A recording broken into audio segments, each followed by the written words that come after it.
Hey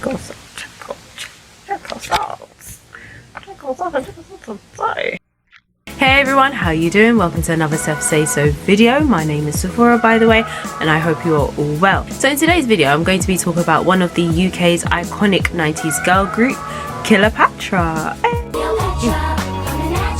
But before we get into this video, a very quick disclaimer again. This video was purely done for entertainment, informational and commentary purposes. It's not meant to mock anyone, it's not to disrespect anyone. It's just basically various information found on the interwebs and put together into one solid video. So we're going to keep it polite, we're going to keep it cute, we're going to keep it well mannered, and let's get into the video. So Cleopatra were the UK's first black 90s girl group and consisted of three sisters, Zainab Higgins, Cleo Higgins and Yona Higgins, all from Moorside, Manchester, England. The sisters came from a musical background as their parents were also musicians. Yeah. How did you guys first get involved with music then? How did you all get into the music? It's in the blogs. We're sisters. Our parents were both musicians and singers, so it was just natural that we were going to end up in the music industry somehow to ourselves. Yeah. The girls' mother entered them into a competition at a young age. Here's a clip of where the girls explain how they got signed during an interview with Des O'Connor, who was a TV presenter here in the UK, in February 1998.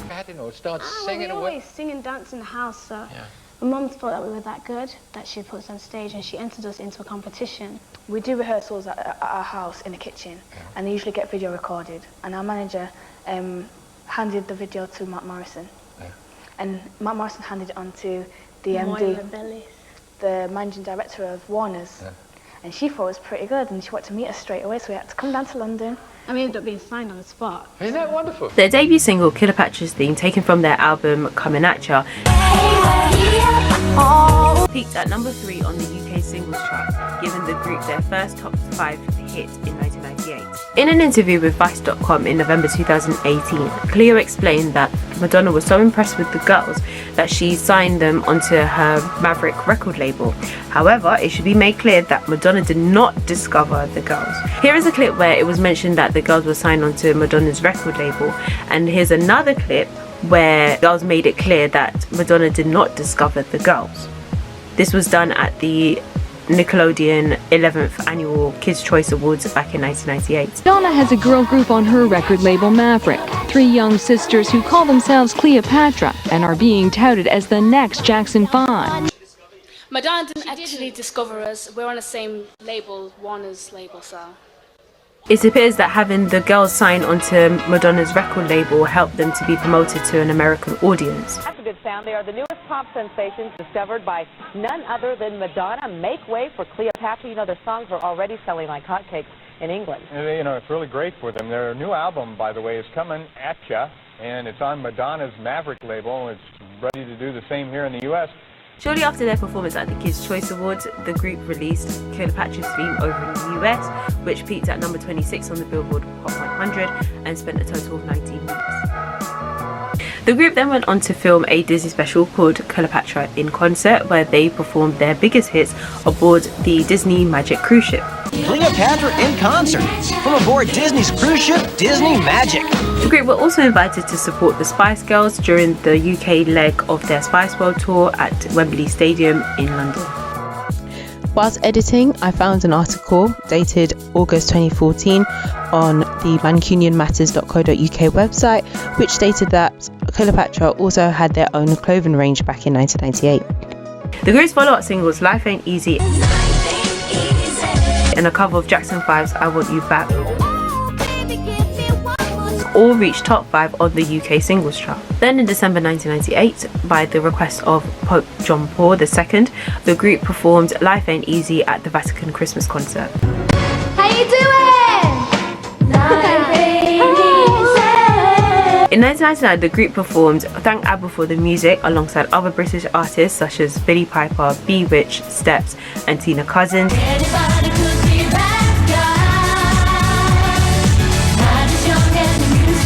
Where they were also nominated for Best British Breakthrough Act. The girls were also nominated for a MOBA award that same year. In the same year, i.e. 1999, the group landed a TV series called Cleopatra Coming At Ya, which imitated their family life and featured their real life mother and their younger sister. This aired on CITV. CITV, for those of you who don't know, it was a children's slot in the UK on ITV, on the channel ITV I should say, where they showed children's programs, cartoons between 3 and 5 p.m. Anyway, the first series was called Cleopatra Coming At Ya, but the second series was called Cleopatra in the House with Cleopatra and Friends, which ran for 2 seasons and ended in the year 2000. Come outside, girls. Who's going to help me with the rest of the...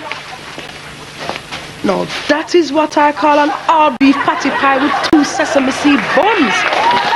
What? In the same year, the group were asked to record a cover of Right Back Where We Started, which was originally sang by Maxine Nightingale for Disney's An Extremely Goofy Movie. For their second album, Stepping Out, the girls worked with various artists such as Daryl Simmons, Stargate, Jimmy Jam and Terry Lewis, and in August 2000, Stepping Out was released. However, in an interview with Vice.com in 2018, Cleo explained that basically the record label directed change in their look and in their sound, which meant that the album missed the mark and was only released in the US. From listening to the album Stepping Out myself, Stepping Out seems more of an R&B album, whereas Coming At Ya was more of a pop album, and that was the sound that they had when they first emerged on the scene. The group filmed a commercial or an advert for the makeup brand CoverGirl in the year 2000.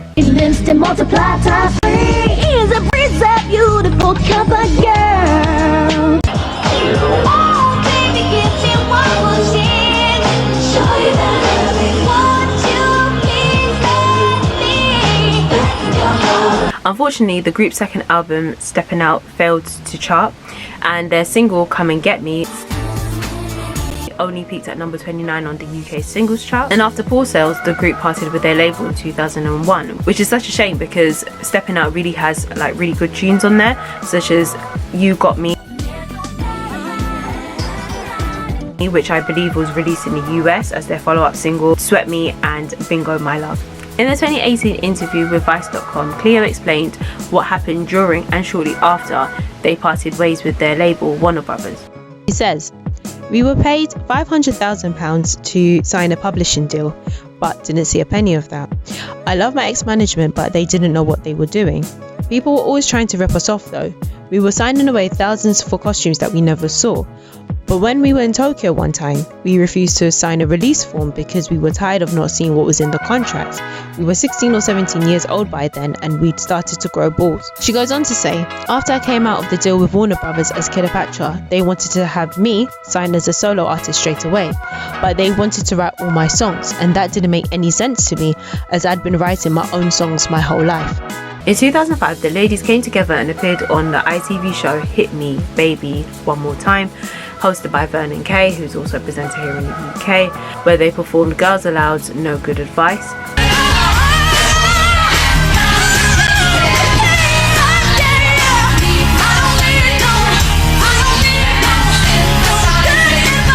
as well as Cleopatra's theme,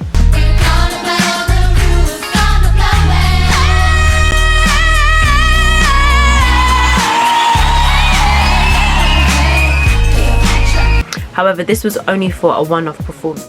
In 2007, Cleo released her pilot solo single called Feeling Like This.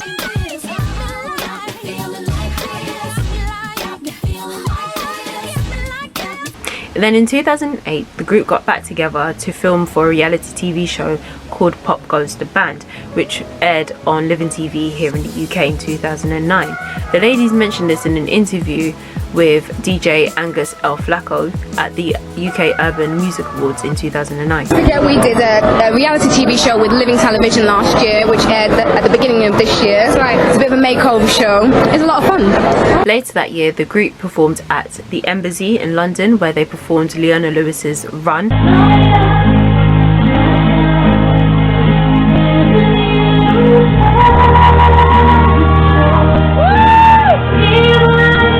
As part of their relaunch as a group.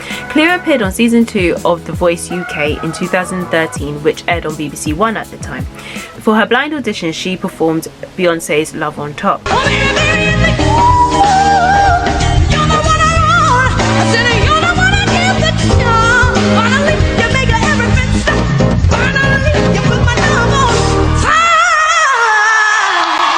Cleo Cleo chose will.i.am to be her mentor and made it all the way to the live semi-finals, where she performed En Vogue's Don't Let Go.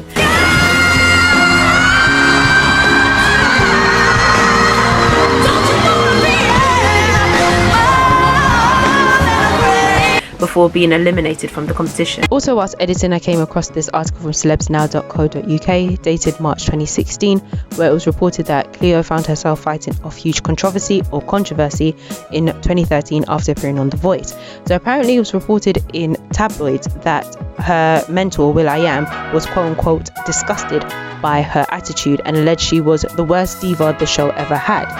Cleo hit back at the reports, saying that it's upsetting for anyone to read lies about themselves, end quote.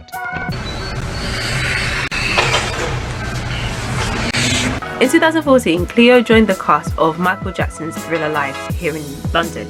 And in 2016, the group got together once again, but this time for the Sleeping Beauty pantomime, which was performed at the Stag Theatre in Sevenoaks, England, where the sisters played the three good fairies.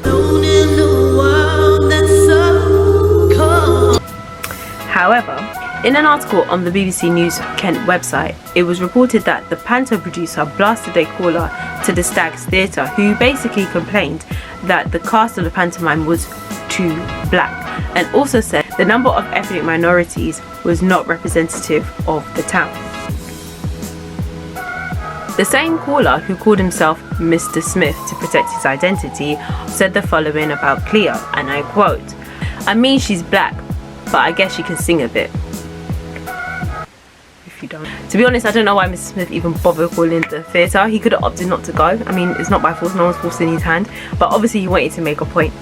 Anyway, in 2016, Cleo released a demo called Love Made Us This Way, which can be found on SoundCloud and also here on YouTube. Where do I start? Where do I begin? Where do I start? Okay, so Cleo and Yona both appeared on Celebrity Cult Trip, which was aired on E4 in October 2019 here in the UK. So for those of you who don't know what Celebrity Cult Trip is, it is basically a British reality game show where about 7 pairs of celebrities go on a coach trip, and they vote for the pair that they wish to eliminate from the coach.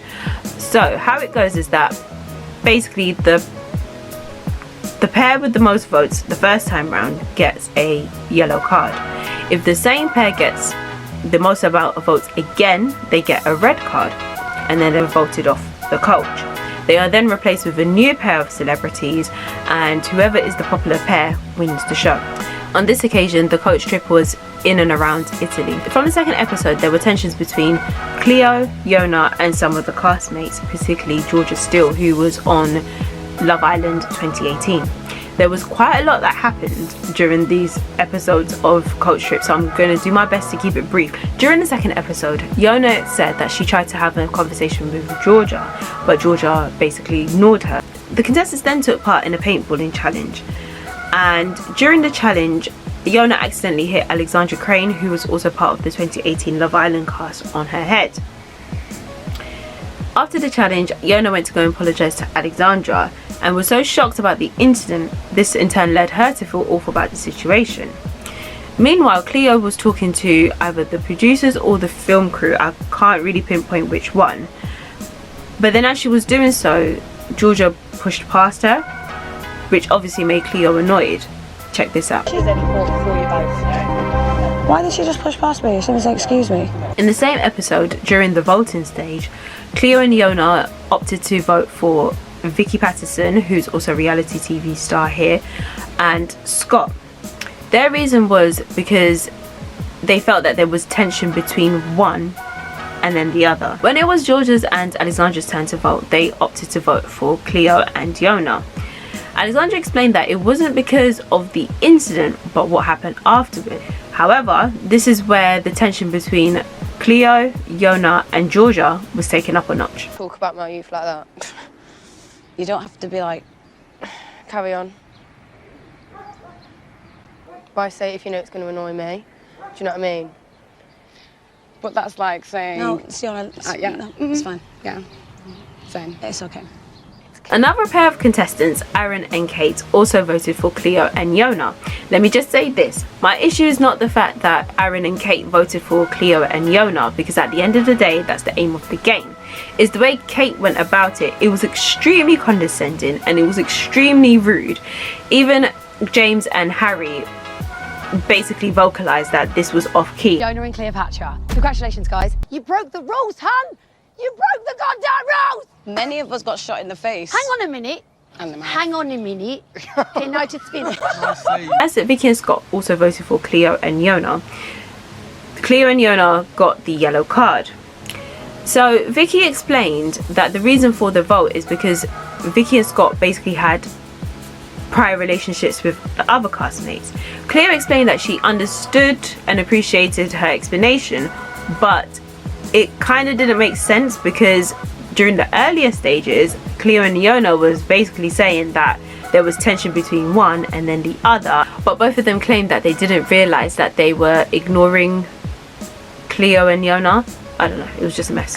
However, in the third episode, Vicky did apologize to the ladies, and in the fourth episode it appeared as though Cleo, Yona and Georgia was slightly getting along until the voting. So during the voting stage, Cleo and Yona decided to vote for Alexandra and Georgia, based on the fact that although they had a little chat earlier on, they were still struggling to form a bond with Alexandra and Georgia. However, Georgia expressed that she thought progress was being made, so it looked like she was a bit confused. But then Yona explained the fact that she tried to have a conversation with Georgia the night before, and Georgia basically aired her, ignored her. Getting mad all over again.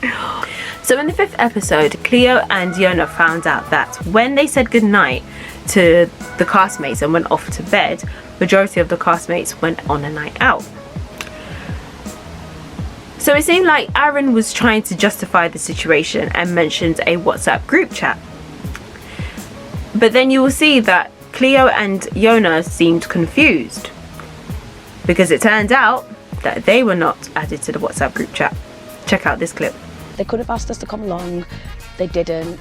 What made it worse was Scott was like, he was sending us all these messages through on the group chat. I was like, yeah, he said this. I must say, however, that Georgia did compliment Yona during breakfast. However, during the voting stage, James Argent, aka Arj, and Diags, both from the reality show The Only Way is Essex, aka Towie, both voted for Cleo and Yona.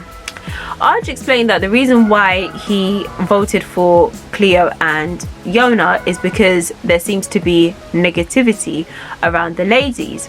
He also said that the ladies showed attitude towards Georgia, Alexandra, Aaron and Kate. I'll be very nice. I'm going to be very nice. I'm going to be very nice. I'm going to be very nice and I'm going to be very respectful. But I feel some type of way about this. Unsurprisingly, Georgia and Alexandra voted for Cleo and Yona. Georgia explained that basically she thought that progress was being made, but it seemed like the ladies were giving more credit to Alexandra. Yona then explained that no, that's not the case. It's basically because Georgia's been rude. And in fact, Georgia was rude again when she told Yona not to shake her head. The ladies were voted off the show in the fifth episode, as Aaron and Kate and Harry and James also voted for Cleo and Yona. To be fair, James did explain that the reason why he voted for Cleo and Yona is so that they didn't have to defend themselves anymore. Honestly, quite a lot went on during the 5 episodes. Cleo and Yona were on celebrity coach trip. They were basically treated as outcasts. That's my opinion. I've tried my best to keep it as brief as possible. It may seem a bit long and a bit too much emphasis, but as I said earlier, a lot went on. It was an actual mess, and to be honest, I can't say I'm surprised. Also in 2019, Cleo made an array of performances, appearances, interviews and theatre productions here in London, including Respect, the Aretha Franklin songbook, RIP,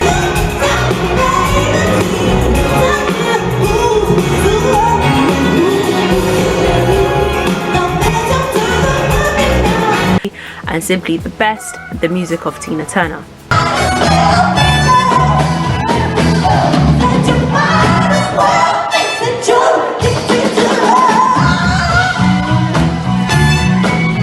February of this year, Cleo announced her Funk Diva Soul show on Instagram, which was due to take place over the summer. However, due to the recent pandemic, it is more than likely that this show was put on hold. According to her Twitter bio, Leona is a complimentary therapist. However, as her account is private, there's obviously not much information I could find. According to her bios on Instagram and SoundCloud, Zainam is a singer-songwriter, and she has released snippets of her tracks on SoundCloud approximately 2 years ago under the name Angel Zainam.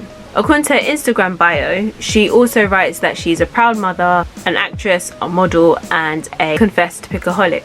Cleopatra are indeed a 90s icon. They made a massive impact in the UK, they had great success in the US and around the world. It is a shame that their second album, Stepping Out, didn't get the recognition it deserved. Maybe that's due to lack of promotion or more things that happen behind the scenes. However, Stepping Out is currently available on Spotify, and you can also listen to it here on YouTube, along with their first album Coming At Ya, which is also available on both platforms. Cleopatra is one of my favourites girl bands. I mean, as a child, absolutely loved them, especially when I first saw Cleopatra's theme on TV and they turned into animation. I literally lost it as a child. I hope they are all well, and that brings us to the end of the video. So if you haven't already, don't forget to click subscribe. I am coming out with some more content like this and probably others. I'm kind of working on it at the moment. Also comment down below, like, have you seen Cleopatra live? What's your favorite song from them? Is there anything that you feel that I've missed out? Obviously, let's open a discussion below. Did you know anything about this? Yeah, comment it down below. Also share the video, and I will see you in my next one. Over and out.